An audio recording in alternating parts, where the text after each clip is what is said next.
Hi guys, so I'm Kiana and you're traveling with Chick with the Braids. I am so excited. This is my very first video. Hopefully you guys can see me. Hopefully you can hear me because I have not yet purchased any equipment, the ring lights and the mics. I just wanted to see if I really felt like doing it because honestly I do have a full-time job and this is exhausting. But I wanted to come and tell my story. I've already told a few of you on Instagram about being extorted in Colombia, Cartagena, Colombia to be exact. Hey guys, so story time, but it's gonna have to wait till I get home for real because my head hurts so bad. Oh my god, and it's not like party time kind of a situation. This is like this is ghost story. And because I want to make it back to the country, I ain't talking about it till I get back. Period. And let me jump right into it. So I went to Colombia with my ex Femi. And I did all the research in regards to restrictions, where to go, built our itinerary, just so it could be a smooth trip. So we headed out. Actually, before we headed out, I did meet a guy on YouTube who takes, some of the tourists around and he kind of showed them what Cartagena has in regards to like the nightlife. Actually, both Cartagena and Medellin, he does them both. But for some reason, I was getting a feel that he thought that I wasn't going to pay him. So we ended up not meeting. But prior to that happening, of course, I asked what time the club closed or the clubs closed because I wanted to take a nap. Me being from Miami, I take naps. I don't wake up till about 12, do my makeup, head out about 2, and that's that. So he said the clubs closed about 4 or 5 o'clock, and that is what I have researched, so I thought I was good. So I took a nap, I woke up, I got dressed, about 2 o'clock in the morning, we headed out. Come to find out, the restriction, the curfew, was 2 o'clock. So anyway, we were in a Airbnb in a condo and we had to be let out of the garage by the guards and the front desk. None of them mentioned anything about it being a curfew. No one said, hey, maybe you guys shouldn't go out. They let us go. Anyway, we went. And as we were headed to the club, I can't think of the name of the area, but it's like that old city. Like most places have like that old city. And so we were headed to that way. So there were some kids in the street, like 3 kids in the street. There was no cars around, no cars, no people, just these 3 kids in the street. And we were behind them for some time. Not one time did they turn around or, they were unbothered, okay? They didn't care that we were behind them. So eventually, I'm like, blow the horn, like pull off, like do something. So he's like, no, we can't, do that. These are kids.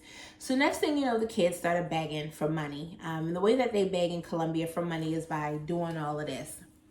So, of course, the kids are doing that. They're banging on a car. So I'm like, if you don't hurry up and pull off.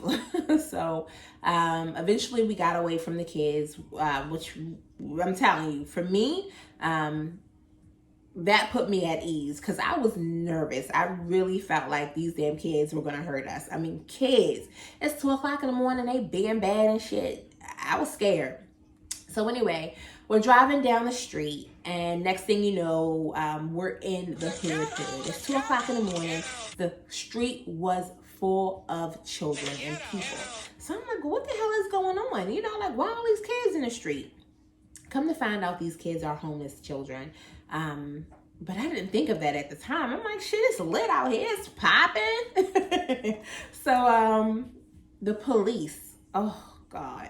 It was an entourage of police. So they eventually pulled us over. So at this point, I'm really terrified. I'm like, what the fuck they want? So anyway, they pull us over. We don't speak Spanish. They don't speak English. So we eventually pulled our phones out so we could communicate. So they eventually pull him out the car. They're asking us, who we were, why we were in Colombia, where we were from, why we were outside. So eventually they tell us it's a curfew. So I'm like, oh my God, like I had no idea. So we're begging. I'm like, we didn't know, we were meeting a friend. So they eventually say, well, we're going to tow the car. And I'm like, oh my goodness, like it's a rental car. I'm just thinking of the cost of how much it's going to pay to get this car out.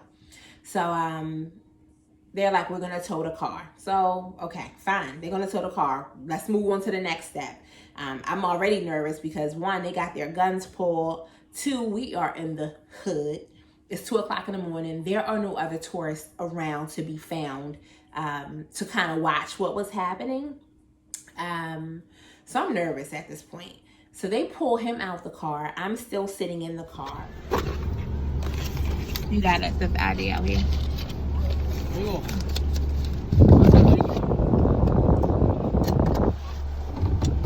You take it out? Yeah.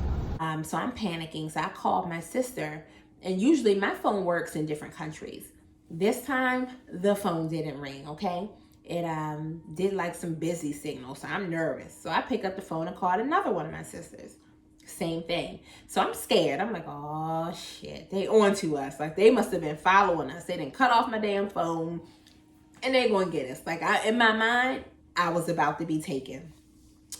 So usually what does not work is like the Instagram calling when I'm out in public in another country. And Lord and behold, I ended up thinking quick enough to use that. And my little sister, who's a nurse, she's usually either at work or sleep during this time, picks up the phone. So I'm telling her like, well, listen, sis, I'm about to be taken. And she's like, what? I'm like, I know. So I'm just letting her know what's going on. The cops pulled us over. We were out past curfew. They told us they're going to tow the car. There's so many people out in the street. They're all watching. No tourists. And they got their guns drawn. She's like, well, what the hell? So I'm like, I know. So I'm on the phone with her, kind of having the phone hidden so they don't see that I'm on the phone. So they have him on one side, they're questioning him. They have me in the car, another guy is questioning me. He has the phone so close to my face, but obviously he might have had it so close to my face because he was thinking, it had to pick up what I was saying. I'm thinking it's so close to my face because I'm thinking he gonna hit me. I'm literally backing up from this damn phone.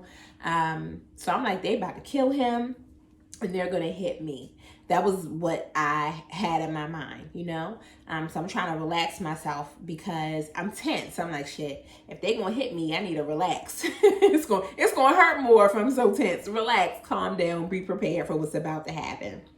So I'm trying to calm down, and in order to calm down, I'm trying to look cool, right? So I'm chewing this gum, and I'm chewing this gum so hard. I'm chewing this gum hard. I'm literally in a car like.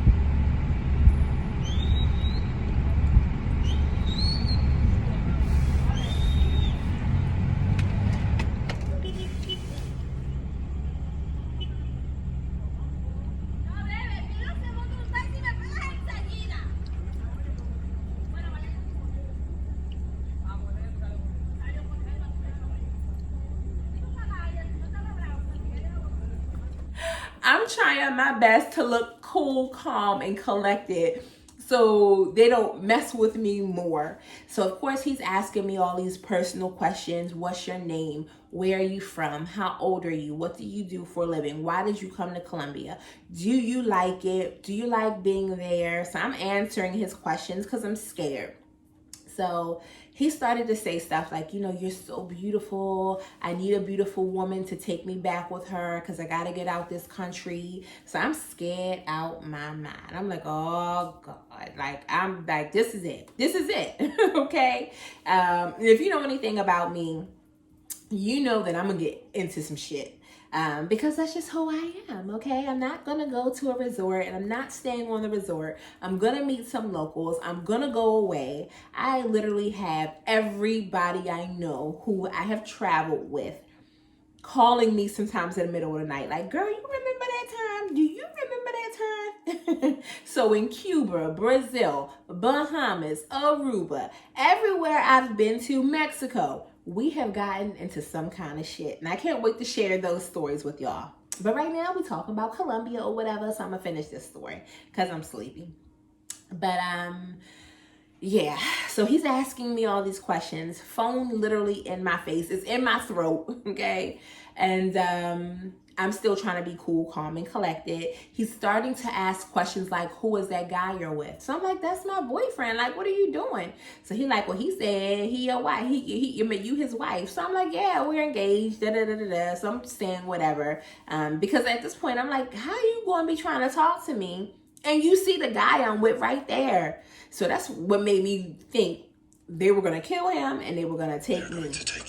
So he's like, I really got to get to the States. It's not safe for me here. And just saying all this crazy stuff. So he started asking me how much money we had. So I'm like, I don't know. Ask him how much money we have. So he like, we did.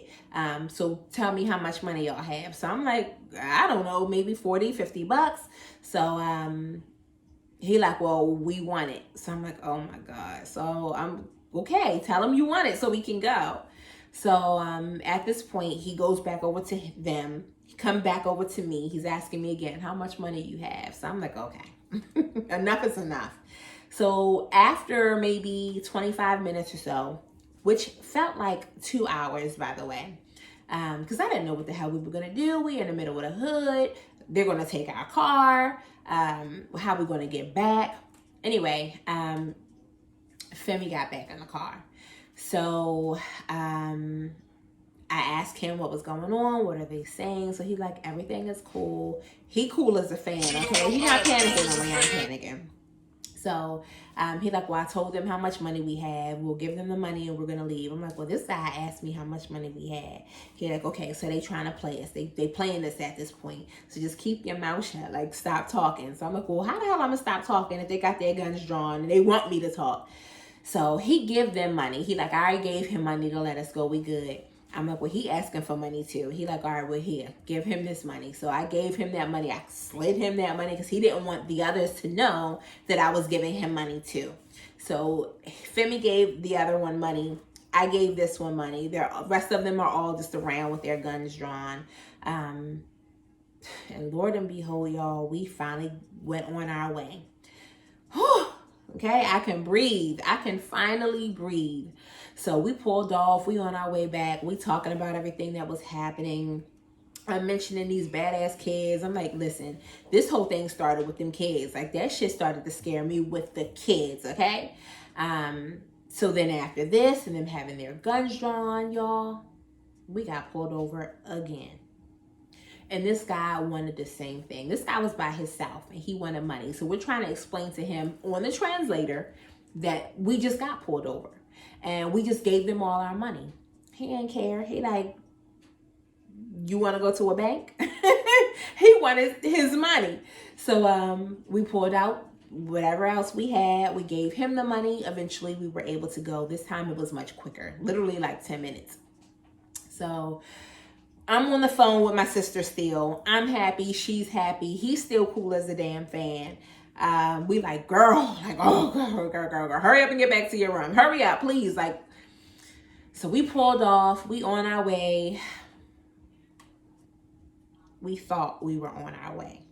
Yo, we got pulled over again for the third time within 35 minutes. So this guy was by himself as well. No, he wasn't. It was two of them. It was two guys this time. And we were letting them know this was, our third time getting pulled over. We had no idea that there was a curfew. We have no more money. We have paid everybody off. We broke. So this one ain't trip. He didn't beg us to give him any more money. He was kind of looking like he wanted to get some money, but he let us go. So we pulled off and we're on our way back to our Airbnb. And we got to our Airbnb, y'all. No more pullovers. No more pullovers, okay?